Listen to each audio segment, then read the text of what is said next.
বা টিটিসি আছে, আমাদের এই ইন্টার্ন প্রোগ্রামের মাধ্যমে আমি আপনাদেরকে শুধু একটি বিষয় জানিয়ে দিতে চাই যে সেটি হচ্ছে যে আগামীতে বাংলাদেশের পাশাপাশি ইউরোপের আমেরিকায় আমাদের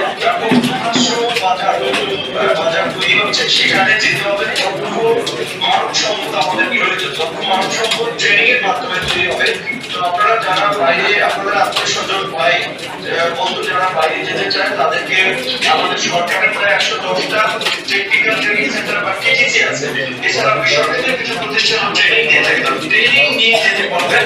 ট্রেনিং নিয়ে গেলে তারা একটা ভালো বেতন পাবে, ভালো সুযোগ সুবিধা পাবে এবং পরিবারের মুখে হাসি ফোটাতে পারবে। বাট অবৈধভাবে দালালদের দ্বারা প্রতারিত হয়ে দেশের বাইরে গেলে সেটা তাদের পরিবারের জন্য তাদের জন্য একটা দুঃখ দুর্দশা বয়ে আনে। তো আমরা চাই যে তাদের কোনো ধরনের যেন সমস্যা না তৈরি হয়। আর